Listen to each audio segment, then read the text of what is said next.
ouvindo, né? Como eu costumo dizer, a tecnologia é uma bênção quando funciona, né? E às vezes é só um botãozinho para apertar. Muito bem, semana passada iniciamos a nossa série de estudos na carta de Paulo aos Efésios sobre o tema Igreja, o bendito povo de Deus. Semana passada vimos umas questões introdutórias, quem é esse autor, quem foi Paulo, características da cidade de Éfeso. Talvez na caminhada da carta a gente vai destacar alguns pontos na medida em que a gente for conversando. E vimos também quem era aquela igreja, quem eram aquelas pessoas, um povo santo, um povo separado por Deus, um povo fiel, crentes verdadeiros. E fomos desafiados também a colocar nossa vida assim, consagrados ao Senhor.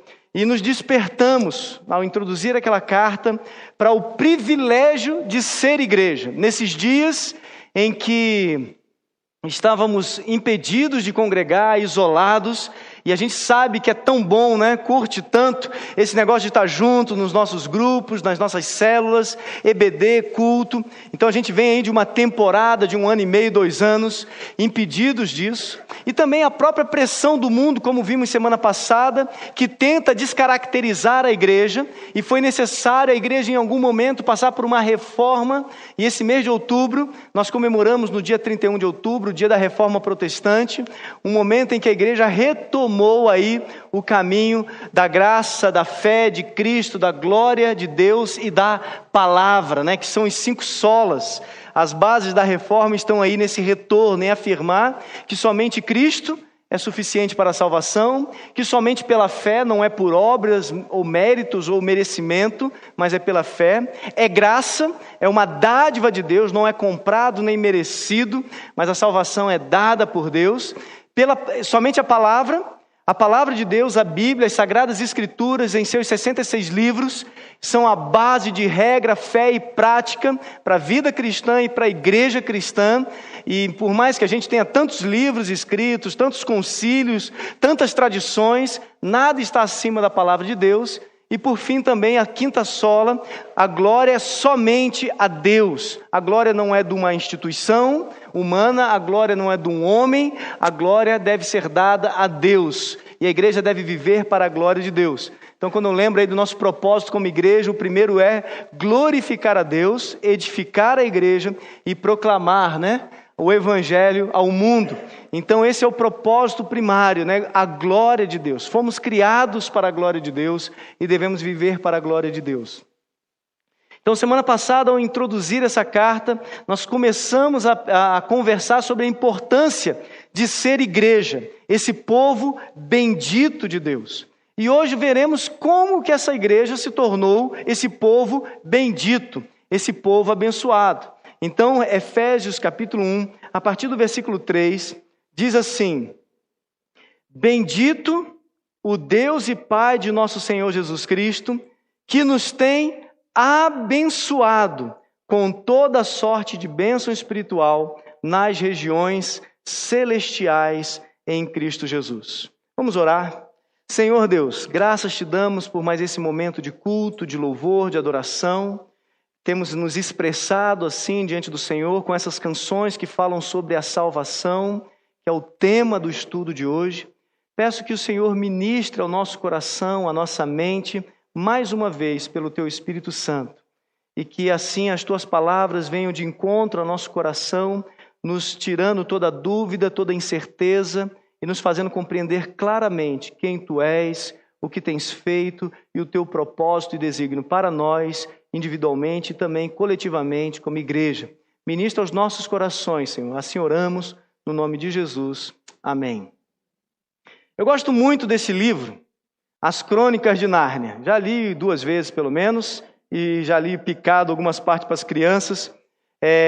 C.S. Lewis escreveu esse livro, e eu gostaria de citá-lo aqui um pouco. Nas Crônicas de Nárnia, de C.S. Lewis, no primeiro livro, fala sobre o surgimento de Nárnia. Já tem alguns filmes, acho que tem uns 3 filmes aí rolando por aí. Ele fala sobre o surgimento de Nárnia. Os filmes ainda não abordaram esse tema. E Dígory é um garotinho, junto com a sua amiga Polly. Ele é o sobrinho do mago no primeiro livro. Eles dois se embarcam numa viagem cheia de mistérios entre mundos, E lá pelas tantas, eles estão num lugar escuro, e a única realidade percebida naquele momento é um som de uma música. Uma música que eles não conseguem descrever bem, mas é uma música que vai profundo no coração deles. E enquanto a música está ecoando, vão surgindo as coisas. Seres, árvores, animais. Era o canto de Aslan, o leão. Ele está cantando. E enquanto ele canta, Nárnia vai sendo criado. É uma descrição muito legal, né? Fictícia ali, né?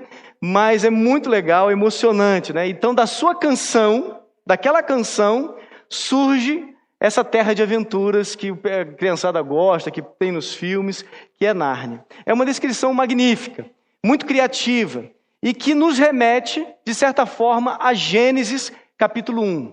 Gênesis capítulo 1, nós encontramos ali Deus, por sua voz, por sua palavra, criando todas as coisas, e pela beleza das coisas criadas, nós podemos dizer que Deus estava cantando ali, uma grande melodia, algo muito lindo. Tanto é que Gênesis capítulo 1, versículo 31, termina dizendo: viu Deus tudo quanto fizera e era muito bom. É assim que Gênesis descreve a criação de todas as coisas e da gente também. Tudo que a gente conhece, das coisas visíveis e invisíveis, das coisas próximas e as distantes, das coisas micro e das coisas macro. Tudo foi criado ali por Deus como uma canção. No entanto, a harmonia e a paz daquela criação maravilhosa foi quebrada pelo pecado. Gênesis capítulo 3 nos descreve isso. O casal, Adão e Eva, abandonam o seu estado de pureza, de perfeição, ao desobedecer a Deus, e seguiram pelo caminho da astúcia, do pecado. E aí o capítulo 3 de Gênesis termina de uma forma muito triste, o casal expulso do paraíso, o casal longe de Deus, o casal mergulhado em seu egoísmo, no seu orgulho, na sua maldade. E ali descreve a humanidade que deixou aquela linda canção para trás. Aquela linda canção perfeita de Deus para viver um mundo de guerras e tantos conflitos. Essas guerras e conflitos que nós encontramos no nosso coração, no interior das pessoas, com os seus desvaneios, com as suas loucuras. Esses conflitos que se demonstram na sociedade, em nossos relacionamentos. E mesmo a criação completa de Deus, como diz Paulo em Romanos 8, geme, a natureza geme, por causa do pecado do homem e da mulher. E realmente não é difícil de ver esse gemido, que substituiu aquele canto lindo por um canto fúnebre, um canto de dor. E esse canto fúnebre de morte tem ecoado no coração da humanidade, desde Adão e Eva até nós. Romanos 6, 23 vai dizer: o salário do pecado é a morte. E a humanidade, banida da presença de Deus, entorpecida por suas vaidades, escravizados ao príncipe desse século, o diabo, ruma para a condenação eterna, longe de Deus. E esta é a condição da humanidade longe de Deus. Juízo, morte. Mas a graça de Deus, que é a mais bela canção já proferida, ela ecoa dos céus, na terra e no mundo espiritual, trazendo esperança. É uma canção de vida, é uma canção de restauração, é uma canção de amor. E essa canção se chama o Evangelho. As boas novas de salvação. Aliás, a melhor notícia que qualquer homem e mulher, em qualquer lugar da história e desse planeta, poderia receber e ouvir. É a melhor canção já entoada. E nós cantamos canções aqui que falam sobre essa salvação, sobre essa redenção, sobre esse resgate que Cristo cantou por sua morte em nosso benefício. Essa bendita canção vem de encontro ao coração da humanidade perdida, trazendo esperança, trazendo conforto, trazendo paz para a alma aflita. Somente o Evangelho, essa divina canção, pode trazer verdadeira salvação, que veio por meio de Cristo, que é apresentado por nós pelo Evangelho de João como o Verbo, a palavra, que se fez carne. Ouvimos a sua voz, e que bela voz, que nos trouxe aqui na terra a vontade, o propósito, o ensino de Deus. E como no princípio da criação, ouvimos a voz de Deus na criação, ouvimos novamente agora em Cristo Jesus essa divina canção. E novamente para dar vida, para restaurar a ordem de todas as coisas e para criar algo novo, algo belo, algo perfeito. E Cristo está fazendo isso. Cristo está entoando esta canção nesse momento. Esta canção de salvação, no mundo em trevas, no mundo perdido, no mundo destruído pelo pecado, quebrando as algemas da escravidão espiritual, para trazer uma viva e eterna esperança para mim e para você. Esta é a canção da salvação. Através dessa canção, o Senhor está fazendo uma nova criação. Ele está estabelecendo uma nova humanidade. Ele está estabelecendo e reunindo um novo povo. E a esse povo o Senhor Jesus chama de igreja. O Senhor Jesus chama de igreja. A igreja é fruto desta canção. Eu convido vocês a olharem para a carta de Paulo aos Efésios como a liturgia de um culto. Começamos semana passada, nos primeiros versículos, com uma saudação. E agora, do versículo 3 ao 14, nós temos uma canção, de uma forma poética, de uma forma organizada em estrofes. Paulo apresenta para a gente como que Deus realizou esta obra de redenção, como que Ele realizou esta obra de salvação, como que Ele tornou pessoas que estavam amaldiçoadas pelo pecado, sujeitas à destruição e à morte, longe de Deus, como que essa salvação se tornou evidente, como que ela se tornou realidade, como que se tornou vida para a gente. Então estamos agora nessa segunda parte do culto, uma canção. Aliás, Paulo escreveu quatro cartas da prisão. Essa é uma delas, Efésios. E na carta de Paulo à igreja de Filipenses e a carta de Paulo à igreja de Colossenses, que também foram escritas da prisão, elas também têm canções. Filipenses capítulo 2 fala sobre a canção, sobre o Cristo que é servo. Tem o mesmo sentimento que houve em Cristo Jesus, é uma canção. Em Colossenses capítulo 1, também tem uma canção, inclusive nós cantamos com os jovens aqui direto, né? Falando sobre Cristo, Ele é a imagem do Deus invisível. E aqui em Efésios capítulo 1, versículo 3 em diante, nós também temos aqui uma estrutura de uma canção, do versículo 3 ao versículo 14. São 3 estrofes, eu quero vê-la, cada uma delas com vocês. No versículo que nós iniciamos, o versículo 3, Paulo já começa a dizer que ele vai cantar. Eu gosto da tradução da NVT, que começa dizendo assim: todo louvor seja dado a Deus. Todo louvor, toda canção, toda adoração deve ser dado a Deus. E ele vai começar a dizer por quê.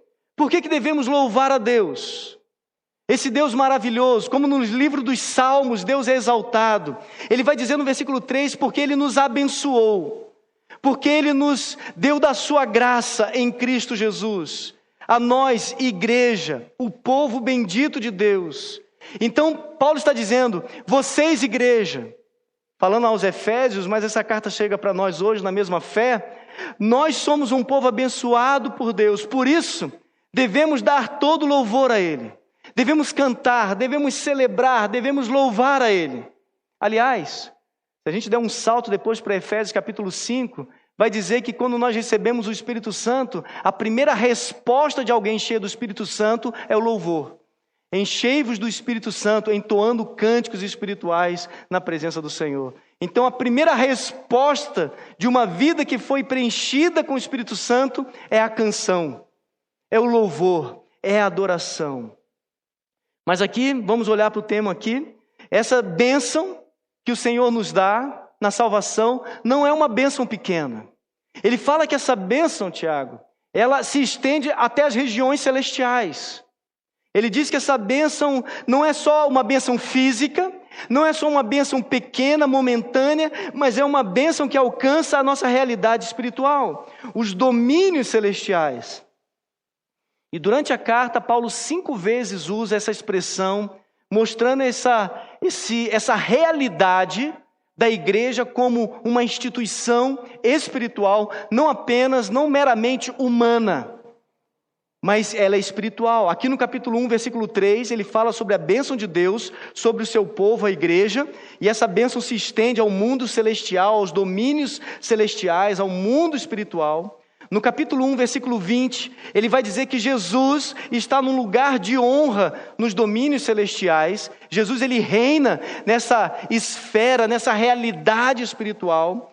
No capítulo 2, versículo 6, ele vai dizer que Cristo nos ressuscitou e nos fez assentar com Ele nos domínios celestiais. Então a igreja está juntamente com Cristo, interferindo e agindo neste mundo espiritual. No capítulo 3, versículo 10, diz que o plano de Deus é mostrar, por meio da igreja, a sua sabedoria a todas as autoridades no domínio espiritual. Olha só, nós somos como instrumentos de Deus no mundo espiritual, não apenas sujeitos ao que o mundo espiritual acontece, mas a igreja tem o poder de interferir nas regiões celestiais. É o ministério da igreja, não é apenas meramente humano, ele é poderoso e ele é espiritual. E por fim, no capítulo 6, versículo 12, ele vai repetir essa expressão, dizendo que nós não lutamos, a igreja não luta contra carne nem sangue, mas contra os poderes malignos nas esferas celestiais.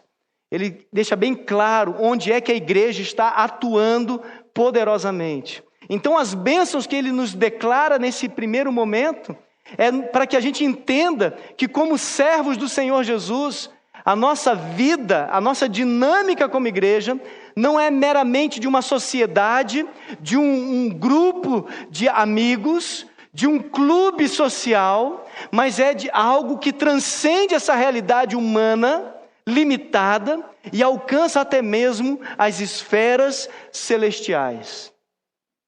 O que a igreja faz quando ora, o que a igreja faz quando canta, o que a igreja faz quando proclama a palavra de Deus, afeta o mundo espiritual à sua volta. Eu tive uma experiência como essa uma vez que estávamos indo para Alfaiena, uma das primeiras vezes. Quando a gente ia lá, aquela aldeia era bem suja, muito imunda, muito violenta. Sempre chegávamos lá, tinha alguém preso, alguém tinha matado alguém tinha traído alguém. Era uma comunidade bem triste. E sempre que a gente chega lá na aldeia, né, já faz 2 anos que a gente não pôde ir lá, né? Mas se a gente chega, a gente para na entrada da aldeia e a gente ora. E aí tem mais uma distância, né, no meio da mata, ali numa ruazinha, até chegar lá no coração, ali no centro da aldeia, né? E a primeira coisa que a gente faz depois de orar é a gente vai falar com o cacique. Procura onde ele está e a gente se apresenta, né? E eu, como pastor, vou lá conversar com ele, tudo bem e tal. Chegamos. E aí uma vez ele me surpreendeu e disse: não precisa me dizer que vocês chegaram, pois quando vocês param lá na porta, e eu não sei o que vocês fazem lá na frente, passa um vento aqui, e a gente sente a paz de Deus chegando nesse lugar. A gente sabe que vocês chegaram, acontece alguma coisa, e nós sabemos o que é. É a presença de um povo que tem autoridade espiritual. Quantas vezes nas batalhas espirituais de pessoas endemoniadas, possessas, o crente firme em Cristo repreende e expulsa por causa da autoridade espiritual que ele tem. Essa é a realidade da igreja, que tem essa bênção deste mundo que aflige a humanidade. O diabo com seus demônios estão torturando, atormentando as vidas, seduzindo, enganando com falsas religiões. e precisam ser libertas dessa mentira e desse engano. E a igreja tem autoridade por Deus para desenvolver isso. Além dessa introdução que nos apresenta esse aspecto imenso da atuação e da bênção de Deus sobre a igreja, esse trecho que vai do versículo 3 ao versículo 14, como eu já disse, tem a métrica de estrofes. É como uma canção que se encerra sempre com um coro. E o coro é o louvor de Deus. Versículo 6, ele vai dizer, para o louvor da sua graça gloriosa que ele derramou sobre nós. É quando termina a primeira estrofe. Daí, a partir do versículo 7 até o versículo 12, nós temos uma segunda estrofe que termina no versículo 12, dizendo, para que nós louvássemos a Deus e lhe dessemos glória. Aqui na versão ARA vai dizer, a fim de sermos para o louvor da sua glória. E por fim, no versículo 14, termina a terceira estrofe dizendo, em louvor da sua glória. Então começa dizendo, todo louvor ao Senhor. Depois no versículo 6, no versículo 12, no versículo 14, termina dizendo, para o louvor da sua glória. Outra característica dessa canção é que cada uma das estrofes aponta para um dos aspectos da Trindade. O Pai, o Filho e o Espírito Santo. A primeira estrofe fala sobre Deus, o Pai, e o que Ele está fazendo para que a realidade da igreja, para tornar realidade a bênção na vida da igreja. A segunda estrofe vai falar o que o Filho fez, o que Jesus fez, para que nós hoje pudéssemos ser um povo abençoado. E a terceira estrofe vai mostrar o que o Espírito Santo faz, para que a igreja seja um povo abençoado. Então, nessa canção de salvação, ele vai mostrar que a Trindade, o Pai, o Filho e o Espírito Santo estão atuando poderosamente para que a salvação seja uma realidade e para que a igreja seja um povo abençoado. A bênção de Deus não é simplesmente um esforço nosso, não é algo que a gente realiza e consegue alcançar, como que um tesouro que a gente cavou e descobriu, poxa, agora eu estou rico de bênçãos. Não, a bênção de Deus é algo doado pelo Pai, pelo Filho e pelo Espírito Santo. A salvação é algo realizado pelo Pai, pelo Filho e pelo Espírito Santo. Nós somos apenas um vaso de barro que recebe esta obra maravilhosa que o Pai, o Filho e o Espírito Santo estão realizando. Então é muito legal a gente entender que a salvação pertence ao Senhor. A salvação é obra de Deus e nós somos beneficiários disso. Nós somos recipientes disso. Nós somos privilegiados em receber algo que foi pensado, realizado e aplicado pelo Pai, pelo Filho e pelo Espírito Santo. Então vejamos então cada uma dessas estrofes. Tem um slide aí, Juliano? Não sei se vai poder passar junto com a gente. Tem um... Juliano? Achou aí aquele slide? Achou? Ah, não? Acho que se der para colocar a projeção, acho que ele transmite. Vê aí. Primeira estrofe é do versículo 3 ao versículo 6. Vamos ler aí. Bendito Deus e Pai de nosso Senhor Jesus Cristo, então está falando sobre o Pai, que nos tem abençoado com toda sorte de bênção espiritual nas regiões celestiais em Cristo. Assim como nos escolheu nele, antes da fundação do mundo, para sermos santos e irrepreensíveis perante Ele, e em amor nos predestinou para Ele, para a adoção de filhos, por meio de Jesus Cristo, segundo o beneplácito de Sua vontade, para o louvor da glória de Sua graça, que Ele nos concedeu gratuitamente no amado. A primeira estrofe desta canção fala que Deus, o Pai, Ele planejou essa salvação. Ele arquitetou, Ele construiu. É como se você quisesse fazer uma casa e você começa a planejar. Eu quero uma casa com tantos quartos, que seja assim, assado. Então você começa então a preparar para construir aquilo. O terreno, localidade, os custos. E você chama um arquiteto, um engenheiro para desenhar aquilo. E você vai preparando. Aquilo que vai ser realizado lá na frente, já é na sua cabeça algo realizado. Está muito claro. Até as cores, isso, pode projetar aí. Até as cores, está aí, pode mais um. Ixi, ficou escura a letra, né? Aí, Deus o Pai planejou e abençoou a igreja em Jesus. Isso aí, obrigado. Então, algo que Deus o Pai planejou. O texto diz que Ele nos abençoou, Ele nos amou, Ele nos escolheu antes de criar o mundo. Ele nos predestinou, ou seja, Ele preparou, Ele determinou com antecedência o que deveria ser. E Ele predestinou que iria nos adotar como filhos, conforme o bom propósito da sua vontade, como diz o versículo 5, segundo a sua boa vontade. Lembra no versículo 1 que Paulo diz que ele é apóstolo segundo a vontade de Deus? Agora ele usa essa mesma expressão para dizer que esse plano de salvação é um projeto que nasceu da vontade de Deus, não da vontade do homem, não da busca humana, mas do coração de Deus. Então o que Paulo está nos apresentando nessa primeira estrofe? Que Deus o Pai, Ele tem um plano eterno. Ele que é Senhor da história, Ele reina soberano sobre todas as coisas, sobre todas as pessoas, sobre todos os eventos da história. Nada foge do seu controle. E nessa história da humanidade que nós conhecemos, há essa história de salvação, que começou na eternidade passada. Por que eu estou dizendo eternidade passada? Porque antes de existirmos, antes de Adão e Eva, antes do jardim do Éden, Deus já tinha determinado quem seriam os seus filhos. Ele já tinha traçado a história da salvação. É isso que Paulo está afirmando. Que Deus, Ele pensou isso com muita antecedência.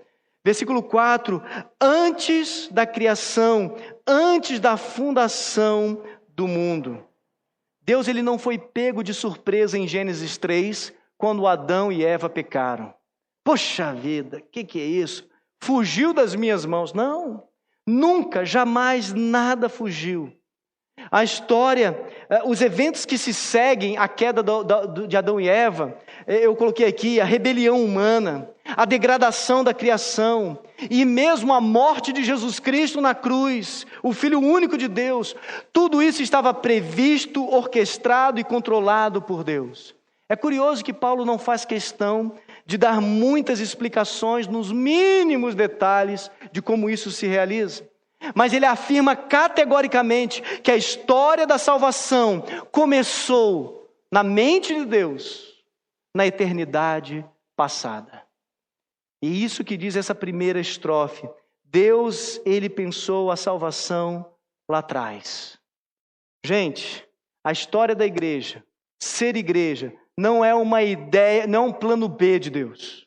Poxa, Adão e Eva deu errado, aí Deus tem que começar um outro plano. Agora vamos tentar com Israel, plano B Israel, né? Também deu errado. Agora vamos para o plano C, a igreja. E se a igreja der errado, vamos tentar o plano... Não! Deus tem apenas um plano, uma obra. E do começo ao fim, Ele é soberano sobre tudo o que há. E Paulo está dizendo que esse povo bendito de Deus, a igreja, estava na mente e no coração de Deus, na eternidade passada. Lá atrás, Deus já pensava cada nome aqui. Jesus, em João capítulo 17, ele fala: Senhor, eu oro não pelo mundo, mas por aqueles que o Senhor escolheu e aqueles que o Senhor me deu na história. O Senhor Jesus sabia por quem ele estava orando. Por aqueles que haveriam de crer. Esse povo que estava já alistado no caderninho de Deus. É isso que diz a primeira estrofe. Que Deus é quem pensou a salvação. Não adianta você achar que as religiões salvam. As religiões são invenções humanas. E todo lugar do mundo as pessoas inventam maneiras de se salvar. A salvação que nós estamos falando aqui não é salvação por religião, por esforço, por mérito, por ideia humana. Mas a salvação que nós estamos conversando aqui é algo que procede de Deus, da mente de Deus. É executado por Deus, foi planejado por Deus e está acontecendo hoje porque Deus quer. A segunda estrofe, a partir do versículo 7, vai falar sobre Jesus. Diz assim o versículo 7, no qual o amado, como ele terminou no versículo 6, que ele nos concedeu gratuitamente no amado, no qual, Jesus, temos a redenção pelo seu sangue, a remissão dos pecados, segundo a riqueza da sua graça, que Deus derramou abundantemente sobre nós em toda sabedoria e prudência, desvendando-nos o mistério da sua vontade, segundo a boa vontade, sua boa vontade que propuseram em Cristo, de fazer convergir nele, em Jesus, na dispensação da plenitude dos tempos, todas as coisas, tanto as do céu como as da terra. Nele digo, no qual fomos também feitos herança, predestinados segundo o propósito daquele que faz todas as coisas, conforme o conselho da sua vontade, a fim de sermos para o louvor da sua glória, nós os que de antemão esperamos em Cristo. A segunda estrofe, então, nos aponta, pode colocar aí, Jesus, o Cristo.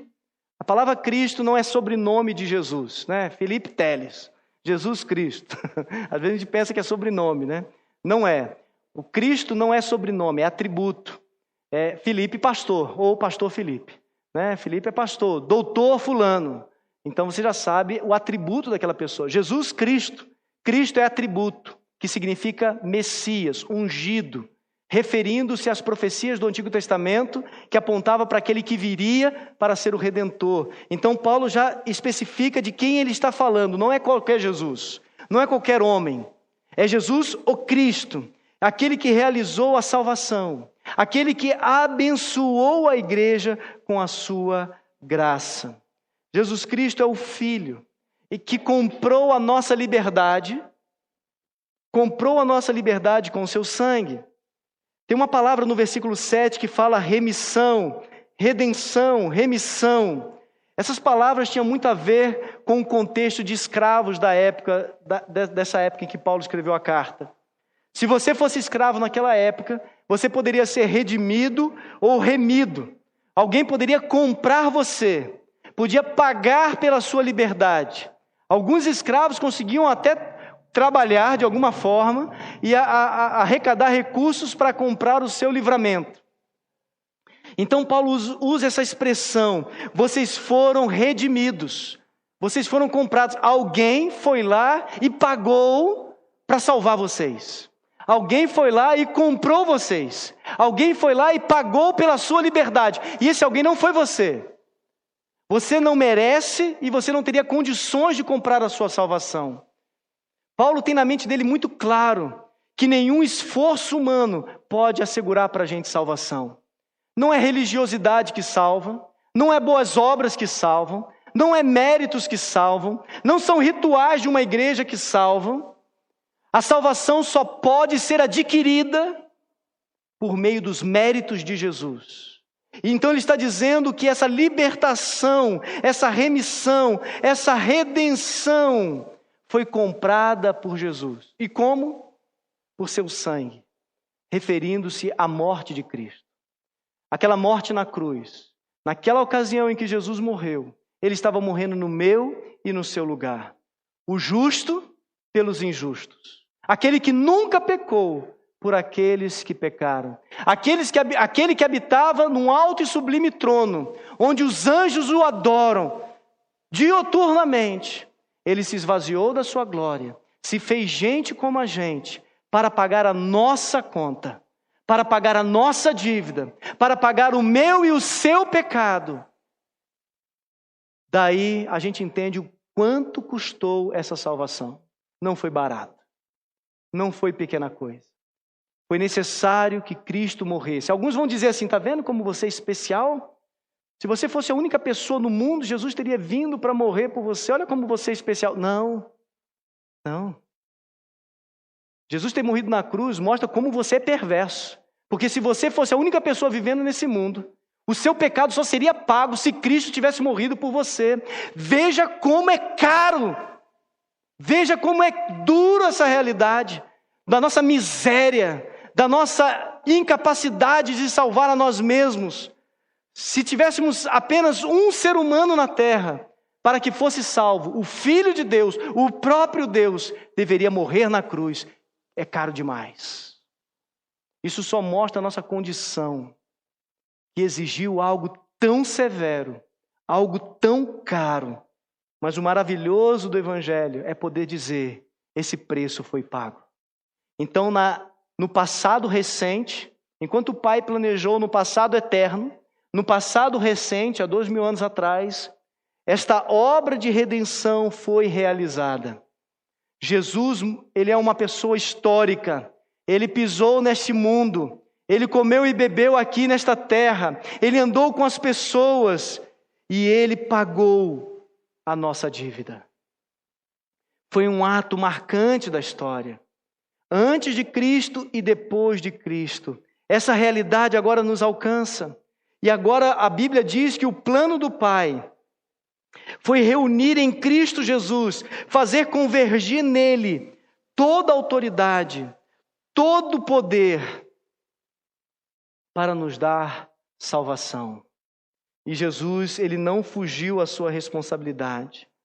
Esta obra de redenção se realizou nesse passado recente. Jesus, o Filho, se doou como um ato de graça, de favor, dádiva, generosidade, bondade, misericórdia, compaixão, amor para contigo, para comigo. Que amor é esse? É um amor inexplicável, é um amor tremendo, é um amor incompreensível. É com esse amor que você, crente em Jesus, é amado por Deus. Foi amado por Jesus. Ele se derramou na morte de cruz para comprar pecadores indignos. Por isso a salvação é do Senhor. Por isso pertence a Ele a salvação e está inteiramente sob a sua autoridade, pois Ele a adquiriu. E eu vou dizer uma coisa aqui, Ele não adquiriu do diabo, tá? Alguns pensam que Jesus estava pagando alguma coisa para o diabo. Jesus na cruz estava satisfazendo a justiça do Pai. Ele estava pagando diante de Deus, porque a ira de Deus está sobre toda impiedade. E o diabo está debaixo dessa ira de Deus também. O diabo, ele está condenado também. Então Jesus na cruz pagou diante de Deus para satisfazer a justiça de Deus, que deveria nos punir, porque o salário do pecado é a morte. Mas ele disse, Pai, eu quero morrer no lugar dos meus irmãos. Eu quero morrer no lugar da igreja. Eu quero morrer no lugar do Tiago, da Mila, do Guilherme. Eu quero morrer no lugar do Pedro e da Neuza. Eu quero morrer no lugar de cada um desses. Ele se deu, ele se ofertou e o Pai aceitou esse preço. E assim, ele recebeu em si mesmo toda a autoridade nos céus e na terra. E hoje ele exerce sua suprema autoridade, como diz aí no versículo 11, conforme o conselho da sua vontade. Essa redenção, ela é aplicada por Jesus segundo a sua própria vontade. Ele dá essa salvação, ele distribui essa salvação segundo o conselho da sua própria vontade. Deixa eu dizer uma coisa para você, ninguém é salvo porque quis. Nós somos salvos porque Jesus quis. É Ele quem nos busca, é Ele quem nos alcança, é Ele quem nos quebranta, é Ele quem nos transforma. É Ele quem faz. João deixa isso bem claro no capítulo 1, versículo 12 e 13. Mas a todos quanto receberam deles o poder de serem feitos filhos de Deus, a saber, aqueles que creem em seu nome, os quais não nasceram da vontade da carne, do homem, mas da vontade de Deus. João deixa bem claro que é segundo a vontade de Deus que nós somos salvos. E Paulo está deixando isso bem claro aqui nessa segunda estrofe. Somos salvos pela obra e pela vontade de Cristo Jesus, que realizou essa salvação e abençoou a igreja com a sua graça. E deixa eu dar um parênteses aqui. A igreja deveria ser o povo mais satisfeito da terra, porque recebeu a maior dádiva da eternidade. Às vezes a gente fica murmurando, fica aí blasfemando até, fica aí pelos cantos, porque Deus não me deu uma cura que eu quero, porque Deus não me deu o emprego que eu quero, porque Deus não deu o marido que eu quero, não deu a mulher que eu quero, não deu o filho que eu quero. A gente fica reclamando. Não é perigo, não é pecado você pedir essas coisas. Não é errado você até desejar essas coisas. Mas ainda que não as tenhamos, nós já temos o mais precioso, a salvação, a graça do Senhor Jesus. Nós deveríamos ser um povo alegre. Nós deveríamos ser um povo que canta, a despeito dos sofrimentos e das escassez que possamos enfrentar nessa vida. Porque nós já temos e nos foram doadas em Cristo Jesus a graça da salvação. E é eterna. E juntamente com esta graça, temos promessas eternas que nem o diabo, nem o tempo, nem ladrão pode nos tomar. Como já disse alguém no passado, esta vida é o único inferno que o crente vai sofrer. Enquanto para o não crente, esta vida é o único céu que ele vai desfrutar. Mas para nós, como Paulo diz em Romanos 8, os sofrimentos desses dias não se comparam à glória que o Senhor revelará em nós. Essa é a nossa esperança, essa é a nossa alegria, essa é a nossa certeza, porque isso nos foi doado em Cristo Jesus. Por fim, chegamos à terceira estrofe, versículo 13 e versículo 14, que diz assim: em quem também vós, depois que ouviste a palavra da verdade, o evangelho da vossa salvação, tendo nele também crido, fostes selados com o Espírito Santo da promessa, o qual é o penhor da nossa herança, até o resgate da sua propriedade, em louvor da sua glória. Interessante, na ocasião passada, havia um selo que reis e autoridades usavam, normalmente era um anel, e eles derretiam uma cera especial e carimbavam, e ficava aquele logo, aquela marca, né, aquela insígnia, naqueles objetos, cartas oficiais, e aquilo declarava a autoridade daquele documento. Era um selo, esse era o selo. Então era um selo de propriedade, era um selo de autoridade. Então se alguém chegasse com uma carta para ser lida em praça pública, que tinha o selo real, o selo de um governador, o selo de César, todo mundo parava para ouvir e tinha que obedecer, era a lei. Propriedade. Hoje a gente tem algo parecido, né? No campo, alguns gados são aí marcados, né? Tem um selo ali do dono do gado, né? É uma marca. Hoje, nas repartições públicas, em empresas, eles colocam também um logozinho, uma marca, como é que fala? Uma etiqueta. Como é que é o nome daquilo? Como é que é o nome? DP. Bem patrimonial. Isso, obrigado, Zé. Então, você bate o olho e fala, isso aqui é da Sabesp, né? O Zé trabalha lá e já sabe. Tem numeração e tudo, né, Zé? Tem cadastro, tem registro, tem controle, se vai sair, até para destruir isso ou para doar, tem todo um critério, tem que passar, tem que tirar aquilo da declaração da empresa, é uma coisa louca, né? É o selo, é uma ideia de selo que nós temos hoje. Naquela época era o selo dessas autoridades. O fato é o seguinte: a Bíblia está dizendo que nós somos selados com o Espírito Santo, ou seja, selo de propriedade. Quando nós cremos no Senhor Jesus, o Espírito Santo, ele vem como uma marca de propriedade. Tem todo mundo, eu vejo um pessoal preocupado aí com o final dos tempos, né? Está todo mundo preocupado com o número da besta, né? Vai estar na testa, vai ter na mão, tal. Eu costumo dizer que o diabo, ele só faz cópia barata das coisas que são ideias de Deus, né? E a ideia de Deus é que o seu povo tem uma marca. E essa marca é o selo do Espírito Santo. E aí o diabo vem copiando, né? Querendo colocar a marca dele nas pessoas, né? E tem crente com medo disso. Meu amigo, não tenha medo do selo da besta. Porque se você tem um selo do Espírito Santo, é muito melhor do que o selo da besta. Então não seja besta. Fique feliz. Você tem o selo do Espírito Santo. É o diabo que tem que ter medo de você, porque você pertence a Deus. Você pertence ao Senhor. Você é propriedade do Senhor Jesus. Tanto é que Paulo vai dizer aos Tessalonicenses, e João vai dizer na sua primeira carta, capítulo 5, que o maligno não toca naqueles que têm o selo de Deus. Então você está protegido, você está guardado, você é propriedade de Deus. E eu vou te dizer uma coisa: Deus não empresta o que é dele para o diabo. Entendeu?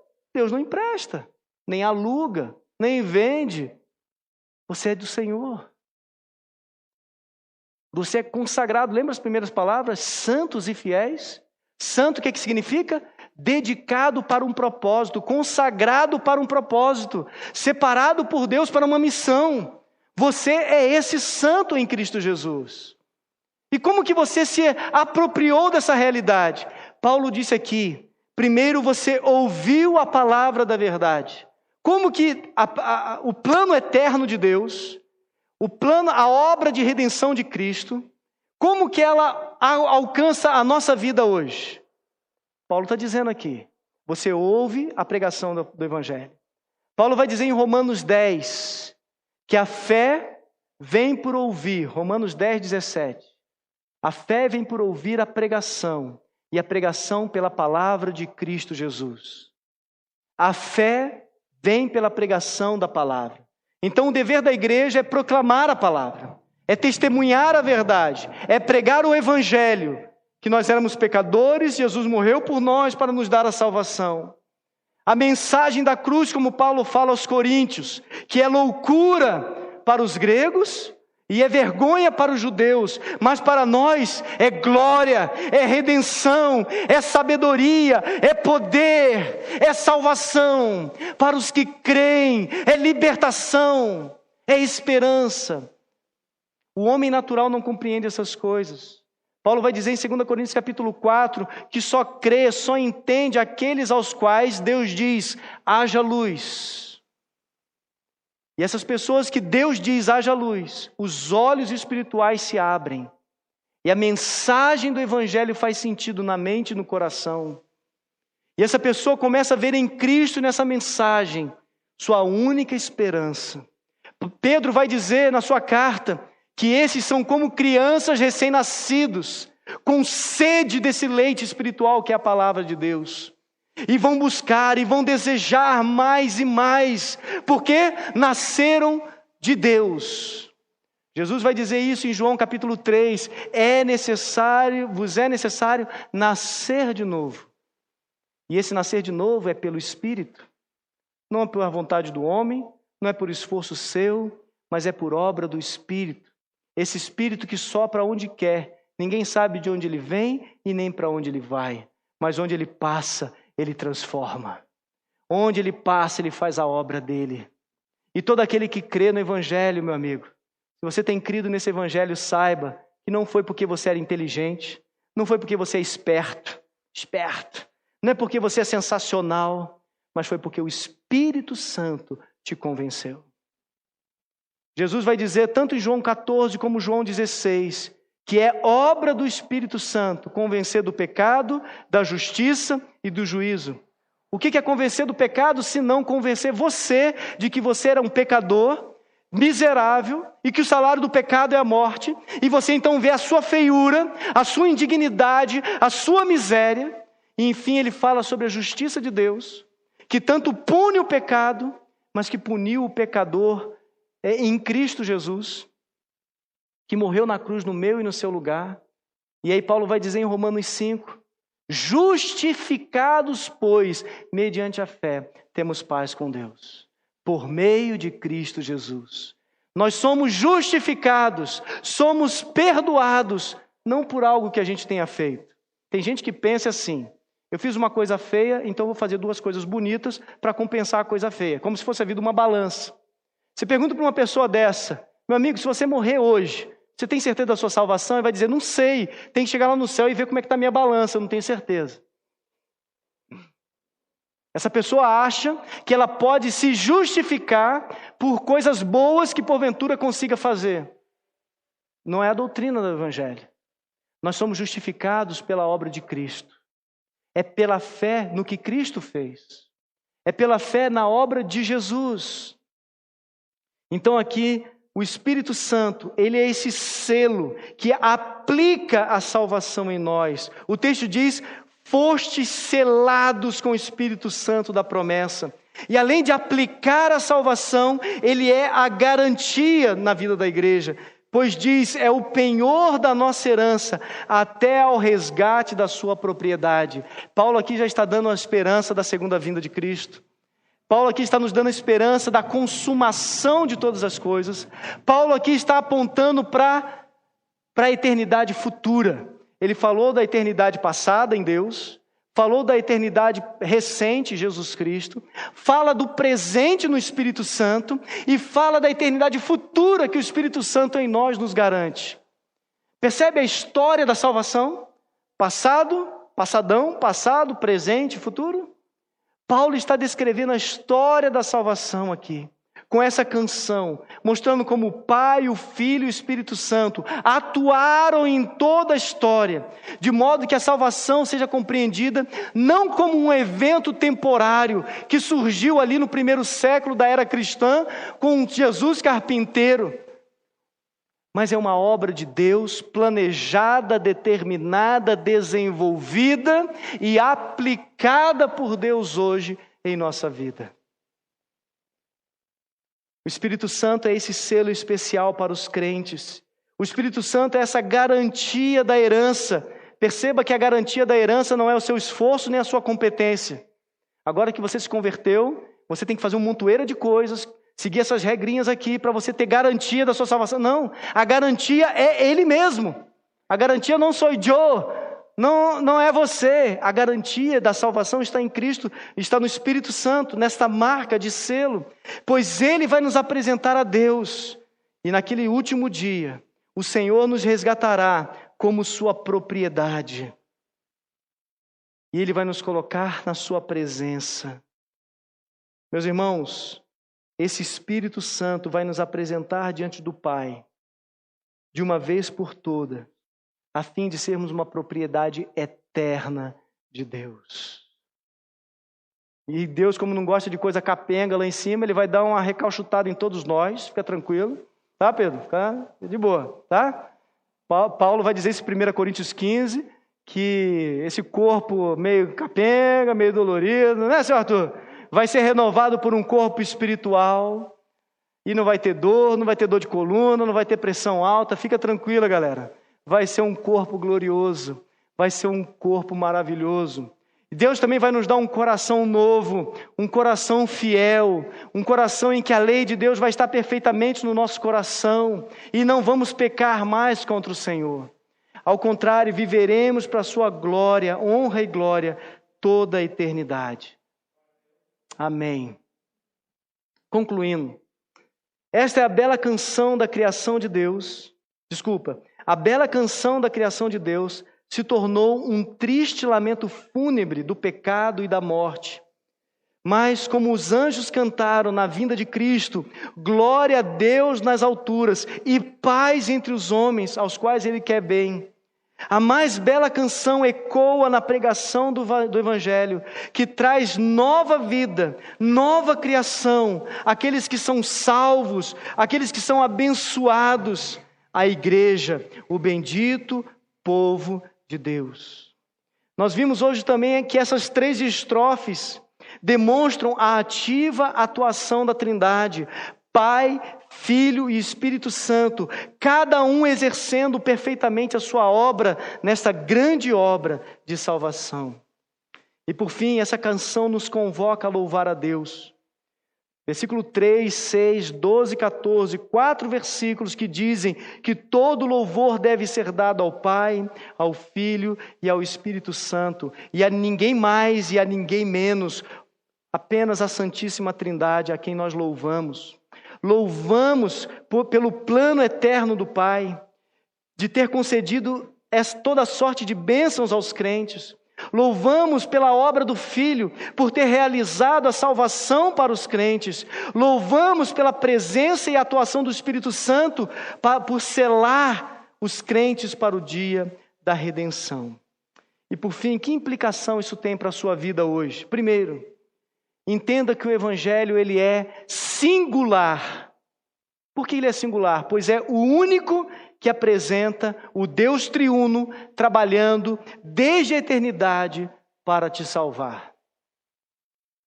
Não há nenhum conceito de soteriológico em todas as religiões que apontam Deus pagando o preço para salvar o penitente ou para salvar o fiel. Apenas o Evangelho nos apresenta. O Evangelho é singular. Só o Evangelho nos promete isso. Segunda implicação, o Evangelho, além de ser singular, ele é suficiente. Por que ele é suficiente? Porque ele se baseia não na obra imperfeita dos homens, não no seu esforço imperfeito, mas se baseia na obra perfeita e santa de Deus para salvar. Então, além de ser singular, ele é suficiente. Não há nada que Deus tenha deixado passar ou escapar que ainda precisemos fazer para completar a salvação. Você tem que crer em Jesus e ainda guardar o sábado. Você tem que crer em Jesus e ainda ser circuncidado. Você tem que crer em Jesus e ainda cumprir isso. Você tem que crer em Jesus e cumprir esse sacramento, para você ser salvo. Não. O Evangelho que nós cremos é suficiente. Creia em Jesus e seja salvo. E por fim, outra implicação, além de singular e suficiente, o Evangelho ele é seguro, pois ele confirma que é inteiramente, do passado eterno até a eternidade futura, uma obra de Deus, pela vontade de Deus, confirmada por Deus e aplicada por Deus e guardada por Deus e assegurada por Deus. É Deus, Deus, Deus, Deus, Deus. Então você pode ter segurança, porque Deus não falha. Por isso que o salvo em Cristo, ele pode dizer que tem certeza de salvação, porque ele compreendeu o que Deus está fazendo. Agora, qualquer religião em que depende do esforço da pessoa, a pessoa nunca vai ter certeza, porque ela sabe que ela não consegue. Por isso, meu amigo, eu tenho uma aplicação bem prática para você hoje. Primeiro, creia nesse Evangelho. Creia nesse Evangelho. Renuncie ainda hoje qualquer outro tipo de justificação. Creia apenas no Evangelho. Depois você pode ler Atos, capítulo 19, que diz a ocasião em que Paulo pregou o Evangelho para os Efésios. E tinha muita gente mística, que mexiam com magia oculta e tudo mais, mágicos e tudo mais. Ao se converterem, eles pegam tudo aquilo e queimam. O texto chega a dizer que aquilo foi um montante financeiro imenso. Mas por que eles queimaram tudo aquilo? Porque não servia mais para eles e para ninguém. Porque agora a fé deles estava em Cristo Jesus. Eles renunciaram suas crendices, seus misticismos, suas crenças mentirosas, porque agora entenderam a realidade do Evangelho em Cristo Jesus. Então jogaram tudo fora, queimaram tudo aquilo. E eu quero encorajar você hoje também. Creia no Evangelho e renuncie. Jogue fora qualquer outro tipo de crendice que não te serve de nada. Jesus é suficiente para salvar a sua vida. Creia nisso. Segunda aplicação, a todos os que já creram no Evangelho, desfrute dessa salvação.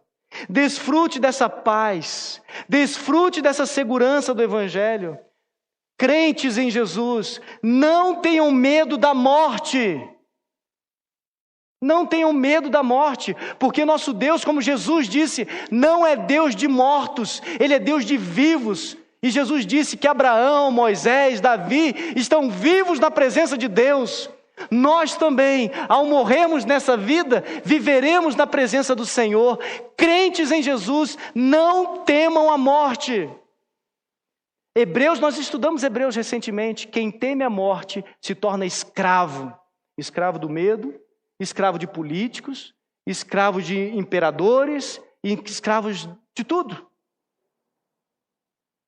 Não tenha medo da morte. Tenha paz. Tenha segurança. Pois se a sua fé está em Jesus, a tua eternidade está garantida.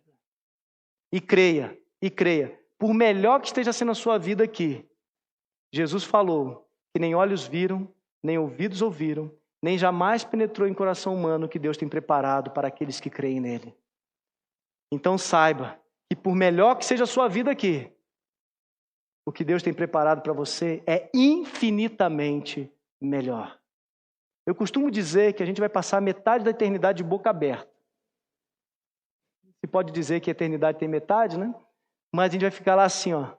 Já viu quando o caipira vai em São Paulo, vê aqueles prédios grandes e fica assim, ó?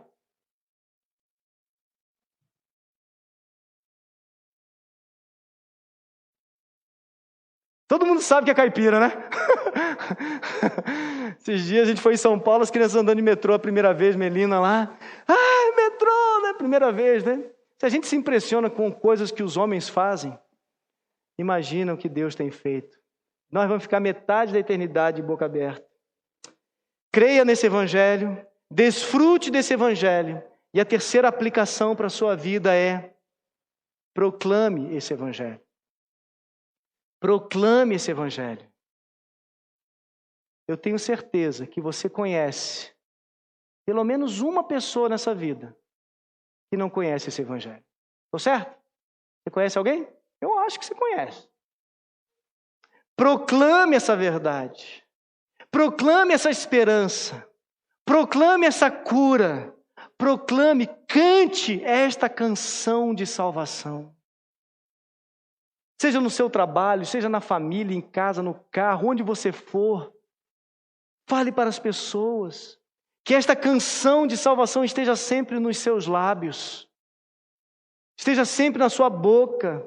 Esteja nos seus lares. Esteja nos seus labores. Esteja nas suas lutas. Que a mensagem do Evangelho esteja em todo momento na sua vida. Nos seus lábios, nos seus lares, nos seus labores, nas suas lutas. Sempre é ocasião para cantar a salvação. Isso vai restaurar o seu coração. Isso vai trazer paz na sua agonia. Isso vai te trazer esperança no meio do caos.